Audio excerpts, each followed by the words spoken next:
En relación con este tema, la tarifa especial de renta de zonas francas, digamos, y para poner un poco en contexto y los antecedentes del tema, es que las zonas francas en Colombia, desde el año 59, que se creó la primera zona franca, hasta el 2004, tenían un régimen de renta exenta sobre todos los ingresos que provinieran por ventas a mercados externos, ventas de bienes y o de servicios. Es decir, era un mecanismo claramente orientado a subsidiar las exportaciones. En el año 2004, Colombia desmontó ese régimen, tratando de hacer o de homologarse a las disciplinas de la OMC y del Acuerdo de Subvenciones y Medidas Compensatorias, y expidió la Ley 1004, con la cual lo que se buscaba era tener una renta del 15% en las empresas ubicadas en zonas francas, usuarios industriales y operadores, siempre y cuando, o mejor, puntualizando que podía hacer ingresos por ventas a mercados externos o por ventas a mercados locales. Es decir, le quitaba la connotación de subsidio a las exportaciones. Después de eso, pues básicamente el régimen de zonas francas tuvo otra modificación en el año 2016, cuando la tarifa del 15% se subió al 20%, y otras modificaciones atinentes al tratamiento del IVA en las operaciones de ventas a las zonas francas y de las zonas francas hacia Colombia. Recientemente, pues se expidió, como todos ustedes saben, la ley 2277 del 22, con la cual se pretendió modificar el artículo 240 guión 1 del Estatuto Tributario, y en el artículo 11 está lo que ustedes pueden observar en este primer slide, y es que la tarifa del 20% que estaba para todos los usuarios industriales y para el usuario operador, aplicaría solamente por, haciendo una fórmula de matemática, los ingresos provenientes de ventas a mercados externos. Ingresos estos que tendrían que estar relacionados con el objeto social de la compañía, o sea, con base en lo cual fue calificado como usuario industrial. Mantiene la tarifa del 20% sin importar a dónde le vendan esas empresas para los que ven en el numeral 2, zonas francas costa afuera, servicios portuarios, servicios logísticos y refinación de combustibles. El resto tendrían todos que hacer esa fórmula del 20%, tarifa del 20% para todo lo que viniera de ventas a mercados externos, y 35% o la tarifa común de renta de todas las compañías para ventas de bienes y de servicios que se hagan al territorio nacional y los demás ingresos, es decir, dentro de lo cual podría estar incluso, por ejemplo, los rendimientos financieros que tengan las compañías en diversos mecanismos, sean en Colombia o sean en el exterior, que es uno de los puntos que nos ha llamado bastante la atención. Para cumplir con esto, entonces está en la cajita 4, que voy a cerrar aquí para poder ver el slide completo. Los usuarios tendrían que presentar un plan de internacionalización y anual de ventas, en el cual pusieran o le propusieran al gobierno cuáles serían los ingresos y el monto que tendrían estos, con unas proyecciones en el tiempo a mercados externos, para que esos ingresos estuvieran tributando el 20%. Dale con el siguiente slide, por favor. Gracias. Entonces, con base pues, en esta ley, algunas oficinas de abogados en Colombia presentaron una demanda contra la ley. Y básicamente, sobre la cual nos vamos a referir, que es la sentencia C-384 del 2023, cuyos magistrados ponentes fueron Diana Fajardo y el doctor Alejandro Linares, propusieron una demanda de inexequibilidad en la cual había dos cargos que son los siguientes. El primero, el principio de legalidad y de certeza tributaria. De acuerdo con los demandantes, lo que señalaban es que el Congreso no fijó con claridad y precisión los parámetros para establecer compromisos de exportación que permitieran dar aplicación a la tarifa del 20%.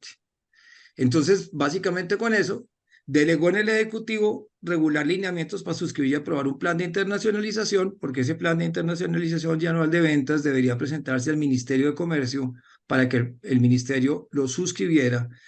y con ello, en opinión de los demandantes, pues se impedía determinar legalmente y con plena certeza el ámbito de aplicación de la tarifa del tributo.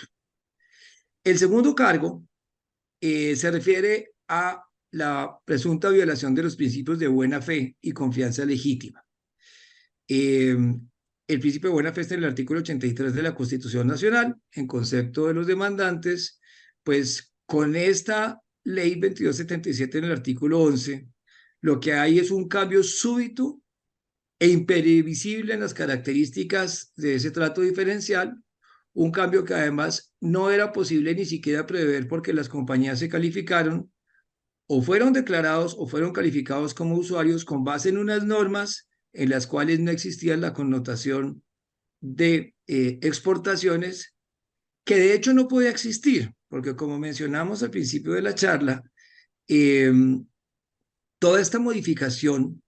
de la normativa en Colombia fue tratando de acoger las disciplinas de la OMC, entre las cuales está el famoso acuerdo de subvenciones y medidas compensatorias que prohíbe de manera expresa el subsidio a las exportaciones. Adelante. Listo. Entonces, en este caso, lo que los demandantes señalaban era que había una violación al artículo 338 de la Constitución Política. Este artículo 338 señala que el Congreso, es decir, el legislativo, es quien debe fijar los elementos esenciales del impuesto, que son sujeto, hecho generador, base gravable y tarifa. Todos las normas que establezcan estos elementos esenciales del impuesto deben ser leyes o decretos con fuerza de ley. En el caso del artículo 11 de la última reforma tributaria, se cede esa regulación de los elementos esenciales del impuesto al Ejecutivo, ya que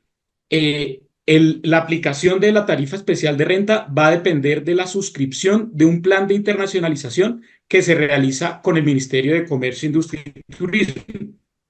Entonces, va a depender del ministerio definir los criterios para poder acceder a una tarifa del impuesto sobre la renta. Entonces, pues lo que buscamos aquí, lo que se buscó en la demanda es que se declare la inexequibilidad, pues el Ejecutivo no puede fijar los criterios para dar aplicación a una tarifa de un impuesto. Entonces, lo que vino a resolver la Corte Constitucional fue si se estaba violando este artículo y si el legislador le había dado esa posibilidad al Ejecutivo de determinar elementos esenciales del impuesto, como es la tarifa especial de renta para los usuarios industriales de zonas francas. Gustavo, te cedo para el segundo cargo. Ok, el segundo cargo entonces se refiere a, como mencionamos anteriormente, a si esos principios constitucionales de buena fe y confianza legítima estaban siendo transgredidos con la ley 2277. Esto porque creaban pues esa diferenciación entre la tarifa del 20 y del 35, eh, amarrando la tarifa del 20 solamente para ingresos por ventas a mercados externos, lo cual resultaba ajeno, como mencionamos anteriormente, a la condición con la cual fueron declaradas las compañías como usuarios industriales, pero que además variaba de forma inminente esa tarifa de renta. Es decir, el concepto de la demanda lo que busca es que se respete el principio de buena fe y de confianza legítima para los usuarios porque tuvieron unas reglas específicas cuando fueron calificados, esto sin perjuicio de respetar la capacidad que tiene el legislador de modificar las condiciones tributarias cuando ello resulte pertinente. Es decir, una cosa es que el legislador tenga esa capacidad para manejar los aspectos fiscales y otra cosa es que se cambien completamente las condiciones para acceder a ciertos beneficios tributarios por una nueva norma. Adelante. Entonces, ¿qué señaló la Corte cuando hizo el estudio del primer cargo? La conclusión de la Corte fue que la norma no violaba el artículo 338 de la Constitución y en ese sentido, pues por el primer cargo, declaró exequible la norma. En su estudio, la Corte Constitucional señaló que el legislador estableció un régimen mixto de tarifa y otorgó parámetros claros para el ámbito de aplicación de la tarifa diferencial para los usuarios industriales de zona franca. Entonces, la Corte señala que no se delegó el establecimiento de los criterios para poder acceder a una tarifa preferencial, sino que todos los criterios estaban en la ley, en la 2277, y únicamente le correspondía al Ejecutivo realizar la suscripción, acuerdo y los parámetros para el cumplimiento del plan de internacionalización y anual de ventas. Y precisamente la Corte señala que esa competencia está establecida en la Constitución. Definir cómo se va a hacer el acuerdo y suscripción y cumplimiento de parámetros legales para acceder a beneficios tributarios diferenciados. Entonces, en la medida que todos los elementos del impuesto estaban definidos y eran claros y estaban en la ley, no se estaba violando el artículo 338 de la Constitución. En cuanto al segundo cargo, entonces, lo que señala la Corte es que las disposiciones censuradas desconocen los principios de buena fe y confianza legítima. ¿Por qué? Porque los usuarios industriales y operadores, que son los que tienen ese 20% permanente, ya habían modelado su actividad y su comportamiento de acuerdo con los requisitos establecidos en las normas con las cuales fueron calificados y o declarados. Entonces, en efecto, ese cambio normativo modifica radicalmente los beneficios tributarios que tenían, lesionando claramente el acceso a esa tarifa preferencial, entre otras cosas, porque la compañía, como decíamos coloquialmente, una compañía no se vuelve exportadora por decreto. Es decir, si una compañía llegó con un modelo financiero X a instaurarse en Colombia o era una compañía colombiana, accede a un régimen preferencial, tiene un modelo de negocios y hace unas proyecciones financieras con base en esas proyecciones. Por supuesto, no puede pasar del 20 al 35 porque es alguna norma nueva que le imponga unas nuevas condiciones que son completamente nuevas e, insisto, imprevisibles, que es una palabra que utiliza bastante la Corte en su sentencia. Entonces, señala también la Corte que no obstante que en su línea jurisprudencial siempre se ha tratado de proteger al contribuyente para adoptar las regulaciones y normativas, debe procurar conservarse y protegerse ese principio de buena fe y de legítima confianza, sin que, como mencionamos atrás, se desconozca la facultad del legislador para hacer cambios en materia fiscal. Entonces, al final, lo que la Corte concluye es, en el caso concreto, no se modificó un esquema de beneficios tributarios, sino que se ideó uno nuevo, basado en una actividad exportadora que resulta absolutamente nueva e incluso, como se comentó en su momento, contraria a la génesis de la ley 1004, que precisamente lo que quiso cambiar era ese mecanismo que teníamos en Colombia de subsidio a las exportaciones y que contrariaba, como mencionamos, el acuerdo sobre subvenciones y medidas compensatorias. En segundo lugar, la exportación de bienes y servicios no era un requisito para acceder al régimen en el momento en que dichas zonas francas fueron declaradas o los usuarios calificados. De manera que, si no era un requisito, pues básicamente no puede llegar a exigirse en este momento. Y en tercer lugar, la actividad y las demás cosas a las cuales accedían los usuarios de zonas francas tenían como requisito para acceder unos compromisos en materia de inversión, empleo, responsabilidad social, patrimonio, etcétera, pero nunca estaba la actividad exportadora, que se discutió muchísimo, pero tal vez por desconocimiento de algunas personas que opinaban sobre el régimen franco, las zonas francas no son para exportar. Bienvenido el tema de las exportaciones para todas las compañías en Colombia, pero no estaban para exportar. Entonces, básicamente lo que hizo la Corte al final fue, y si quieres, vamos al último slide, por favor, Gracias. Lo que hizo al final la Corte es proteger la tarifa preferencial en renta para los usuarios industriales y con esto el número uno, como señala ahí, proteger la tarifa preferencial ante un cambio repentino, imprevisible de la norma. En segundo lugar, el régimen tarifario del artículo 101 de la ley 1819 continúa rigiendo para los contribuyentes que hubiesen cumplido las condiciones para acceder al régimen. Con lo cual, en nuestro concepto, lo que está señalando es todos los usuarios de zonas francas que hayan accedido al régimen antes del 12 de diciembre del 2022, que fue cuando entró a regir la ley 2277,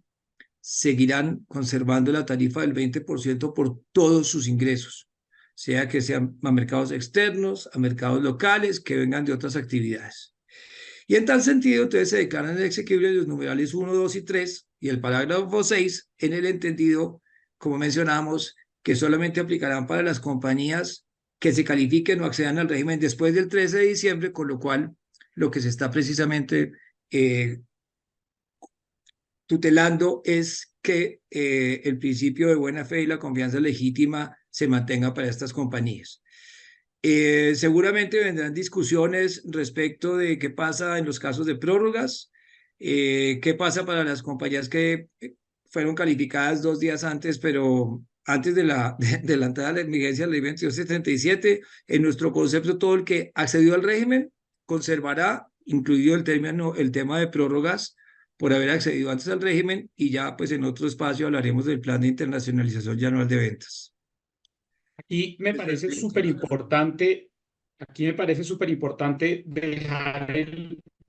tema a los usuarios de zonas francas, y es que todos los que se calificaron antes del 13 de diciembre de 2022 van a mantener la tarifa especial sin ningún otro requisito adicional, más que los compromisos de inversión y empleo que ya tenían en sus respectivos actos de calificación. Eso quiere decir que estos usuarios de zonas francas no van a tener que firmar un plan de internacionalización y anual de ventas con el ministerio, sino que van a seguir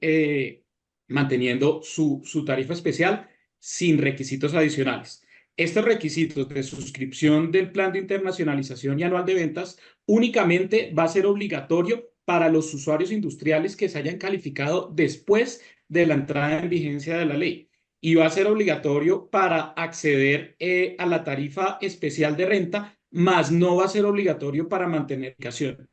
Eso creo que también es importante mencionarlo. Es decir, que si una empresa no tiene vocación exportadora, no va a tener que cambiar todo su modelo de negocio para mantener la calificación dentro del régimen franco, sino únicamente lo va a tener que hacer para poder acceder a la tarifa especial de renta que va a aplicar sobre las ventas al exterior.